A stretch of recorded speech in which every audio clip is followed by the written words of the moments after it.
দর্শক জানিয়ে দিব আমাদের হাতে থাকা সর্বশেষ আপডেট বাংলা সংবাদ। শুরুতে থাকবে সংবাদ শিরোনাম, পরে বিস্তারিত। নাহিদ ইসলাম বলছেন অন্তর্বর্তী সরকারকে ব্যর্থ প্রমাণের চেষ্টা করছেন রাজনৈতিক দলগুলো। তারপর জানিয়ে দিব মামলা মুক্ত হতে আর কত অপেক্ষা। খালেদা জিয়ার বিরুদ্ধে 7 ও তারেক রহমানের বিরুদ্ধে এখনো 30টি মামলা রয়েছে। এখন জানিয়ে দিব পোশাক খাতে স্থগিততার চেষ্টা করা হচ্ছে বলছেন এম সাখাওয়াত। এবং সর্বশেষ জানিয়ে দিব 3 সত্যের উপর ভিত্তি করে বাংলাদেশ সম্পর্ক আরো মজবুত করতে পারবে বলছেন জাপান। আসসালামু আলাইকুম, আমি সাইফা আপনাদের সঙ্গে শুনছিলেন সংবাদ শিরোনাম। এখন শুনবেন বিস্তারিত জানা আগে আপনি যদি আমাদের চ্যানেলে নতুন হয়ে থাকেন তাহলে অবশ্যই চ্যানেলটিকে সাবস্ক্রাইব করবেন আর ভিডিওর মূল বক্তব্য শোনার জন্য ভিডিওটি না টেনে সম্পূর্ণ দেখুন। এখন বিস্তারিত। উপদেষ্টা নাহিদ বলছেন অন্তর্বর্তী সরকার কি ব্যর্থ প্রমাণে চেষ্টা করছেন রাজনৈতিক দলগুলো। ডাক, টেলিযোগাযোগ ও তথ্য প্রযুক্তি এবং তথ্য সম্প্রচার উপদেষ্টা মোহাম্মদ নাহিদ ইসলাম বলেছেন গণ অভ্যুত্থানের পর নতুন রাজনৈতিক দল গঠিত হবে জনগণের মধ্যে এমন প্রত্যাশা তৈরি হয়েছে। সে দল যদি সফল হয় তবে বর্তমান রাজনৈতিক দলগুলো একটি চ্যালেঞ্জের মধ্যে পড়ে গেছে। তিনি আরো বলেন রাজনৈতিক দলগুলো চাইছেন দেশের সংস্কার করতে, রাজনৈতিক সংস্কার অধীনই হোক। তাই তারা বর্তমান অন্তর্বর্তী সরকারকে ব্যর্থ প্রমাণ করার চেষ্টা করছেন। তারা রাজনৈতিক দলগুলোর সংস্কার পরিবর্তনে নির্বাচনকে বেশি প্রাধান্য দিচ্ছেন। বুধবার 11 ডিসেম্বর সচিবালয়ে British global parts government GBP প্রতিনিধি দল উপদেষ্টা নাহিদ ইসলামের সঙ্গে সাক্ষাৎ করতে আসে। এমন সময় চিলির সাবেক সামাজিক উন্নয়ন মন্ত্রী জর্জিং জ্যাকসন সংস্কার ও নির্বাচন নিয়ে জানতে চাইলে নাহিদ ইসলাম এসব কথা বলেন। সংস্কারে নাহিদ ইসলাম বলেন একটি অভ্যুত্থানের মধ্য দিয়ে অন্তর্বর্তী সরকার বাংলাদেশের দায়িত্ব নিয়েছেন। এটি একটি অভিনয় ঘটনা যা এর আগে কখনোই ঘটেনি। পৃথিবীর অন্য কোনো দেশে এমন হয়েছে কিনা আমরা জানি না। আমরা এরকম পরিস্থিতিতে কাজ করার চেষ্টা করছি। স্টেট পার্লামেন্টের সাবেক সদস্য লর্ড জেরিমান পূর্বে অন্তর্বর্তী সরকার চ্যালেঞ্জগুলো সম্পর্কে জানতে চাইলে উপদেষ্টা নাহিদ বলেন মূল আইনজীবী, আইন শৃঙ্খলতা পরিস্থিতি, অর্থনৈতিক সামঞ্জস্য, রাজনৈতিক দলগুলোর সঙ্গে সমঝোতার ভিত্তিতে সংস্কার কার্যক্রমে এগিয়ে নিয়ে যাওয়া আমাদের বড় চ্যালেঞ্জ। তাছাড়া বিশ্বব্যাপী যোগাযোগ স্থাপন করা অন্তর্বর্তী সরকারের মূল চ্যালেঞ্জ। ফরেন কর্নাথল and delivery point officer master অন্তর্বর্তী সরকার তাদের কাছে কোনো বিষয়ে সহযোগিতা চায়। জানতে চাইলে উপদেষ্টা বলেন অভ্যুত্থানে পরবর্তী গণতান্ত্রিক প্রক্রিয়া এবং গণ অভ্যুত্থানের বিচার নিয়ে আপনাদের অভিজ্ঞতা এবং পরামর্শ আমাদের খুবই গুরুত্বপূর্ণ। মামলার হাত থেকে আর কবে রেহাই পাবে খালেদা জিয়া এবং তারেক রহমান। মামলা থেকে মুক্তি হতে বিএনপি চেয়ারপারসন বেগম খালেদা জিয়া, ভারপ্রাপ্ত চেয়ারম্যান তারেক রহমান আর কত অপেক্ষা। অন্তর্বর্তী সরকার ক্ষমতা গ্রহণের পর অনেক মামলা থেকে খালাস পাচ্ছেন।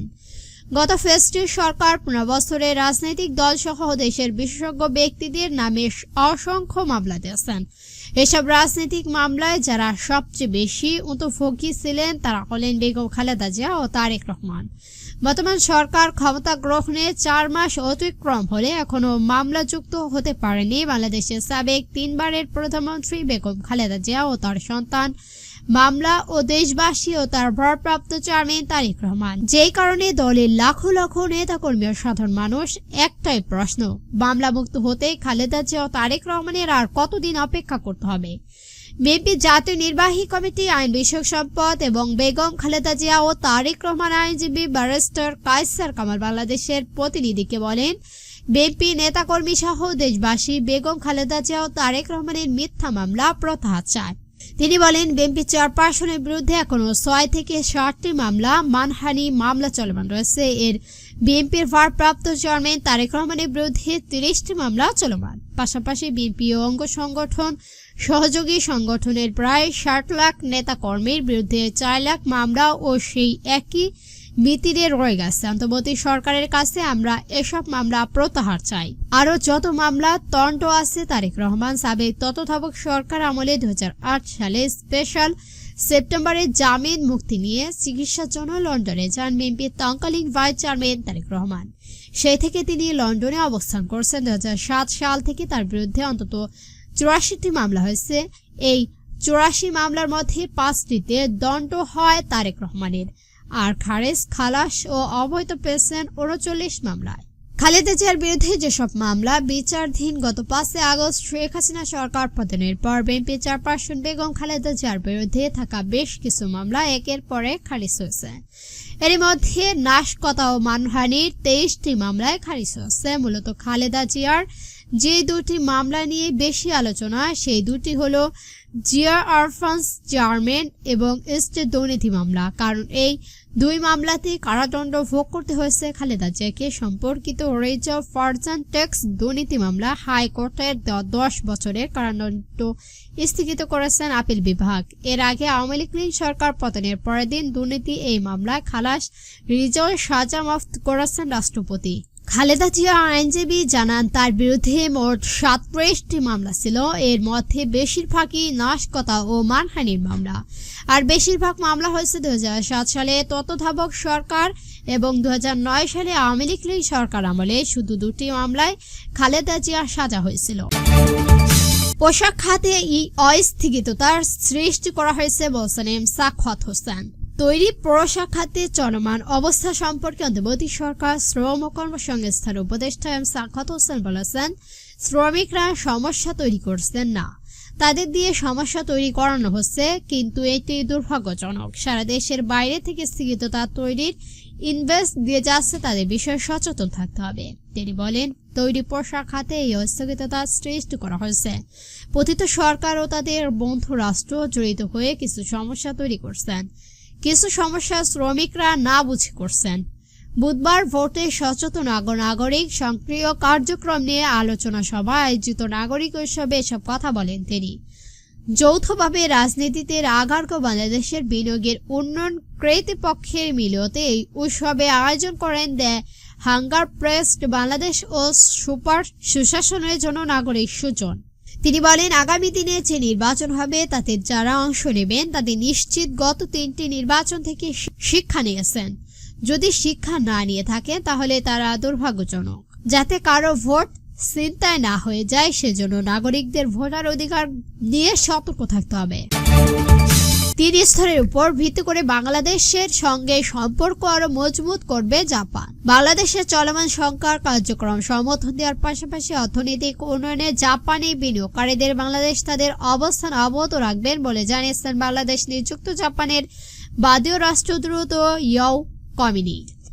বুধবার ঢাকা রাষ্ট্র অতিথি ভবন যমুনায় প্রধান উপদেষ্টা অধ্যাপক ডক্টর ইউনূসের সঙ্গে সাক্ষাৎকালে জাপানি রাষ্ট্রদূত এসব কথা বলেন।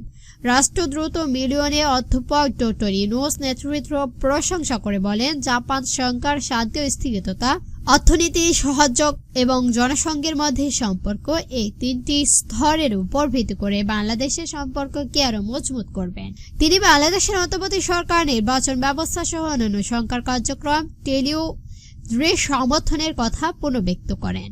তিনি নিউকল বার্ষিক সম্মেলনে অংশগ্রহণের জন্য প্রধান উপদেষ্টার আমন্ত্রণ জানান। সেখানে জাপানের প্রধানমন্ত্রী বক্তব্য রাখেন। রাষ্ট্রদূত বলেন, এই সম্মেলনে অধ্যাপক ডক্টর ইউনূস জাপানের শীর্ষ কোম্পানিগুলোর প্রধান নির্বাহীর সঙ্গে দেখা করতে পারেন এবং তাদের বাংলাদেশ বিনিয়োগের আহ্বান জানাতে পারেন। রোহিঙ্গা ইস্যুতে আন্তর্জাতিক সম্মেলনে আয়োজনের প্রধান উপদেষ্টা পক্ষপাত প্রশংসা করে জাপানি রাষ্ট্রদূত বলেন, টেলু এই বৈঠকে দৃঢ়ভাবে সমর্থন করে। অধ্যাপক ডক্টর ইউনূস মিয়ানমারের রাখাইন রাজ্যের জাতিসংঘের টার্গেটিং এবং নিরাপত্তার এলাকায় তৈরির আহ্বান পুনর্ব্যক্তি করেন, যেখানে সংঘর্ষ শেষ হওয়ার পর বাস্তুচ্যুত জনগোষ্ঠী তাদের বাড়িতে ফেরার আগে সাময়িকভাবে পুনর্বাসিত করতে যেতে পারে। সমকালীন সাক্ষাৎকারে প্রধান উপদেষ্টা কার্যালয়ে এসডিজি বিষয়ক মুখ্য সমন্বয়ক ও সিনিয়র সচিব লামিয়া মোর্শেদ উপস্থিত ছিলেন। দর্শক, আজকের বাংলা সংবাদ ছিল পর্যন্ত। ভিডিওটি ভালো লাগলে অবশ্যই একটি লাইক দিবেন আর এরকম নতুন নতুন নিউজ পেতে আমাদের চ্যানেলটিকে সাবস্ক্রাইব করে আমাদের সঙ্গে থাকবেন। ভিডিওটি সম্পূর্ণ দেখার জন্য ধন্যবাদ।